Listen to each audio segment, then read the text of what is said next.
Réflexion et exécution stratégique. Dans la Grèce antique, le stratège est un magistrat, membre du pouvoir exécutif, dont la charge inclut la conduite des affaires militaires. Il est le chef des armées. Les noms de Thémistocle, vainqueur des Perses au détroit de Salamine, ou de Périclès, tous deux stratèges brillants, ont traversé les siècles et nous sont toujours familiers. Le mot stratégie a quitté depuis le siècle dernier sa connotation exclusivement militaire pour devenir un des piliers majeurs du vocabulaire du management d'entreprise. Chacun parle aujourd'hui de stratégie et à tout propos. On l'évalue, on la jauge, on s'en fait une idée, qui est d'ailleurs assez souvent loin de la réalité qu'elle recouvre. La distinction entre tactique et stratégie, par exemple, est ténue pour beaucoup, alors que les deux mots recouvrent deux significations bien différentes. Je vous propose une définition simple de la stratégie. C'est la mise en œuvre des moyens et des ressources nécessaires pour aller d'où l'on se trouve actuellement, vers où on va être dans un avenir plus ou moins proche. Cela suppose donc de la part de l'entrepreneur ou du dirigeant, en l'occurrence le stratège, qu'il soit motivé par une vision de ce qu'il veut que lui et l'entreprise qu'il conduit soient dans l'avenir et qu'il ait quantifié cette ambition au travers d'objectifs concrets.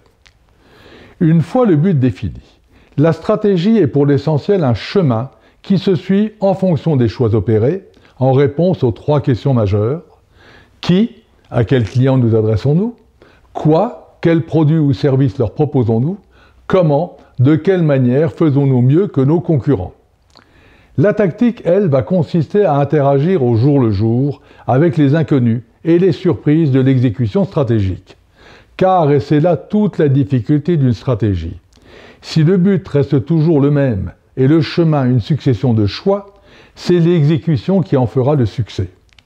On a souvent vu de mauvaises stratégies réussir grâce à une excellente exécution. On n'a jamais vu une bonne stratégie réussir quand son exécution était défaillante.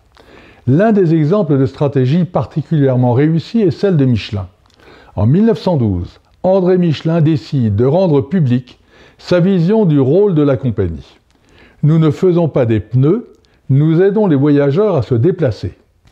La traduction stratégique de cette vision a été la création de guides, de cartes, de plans, de panneaux de signalisation et de bornes, d'autorails même.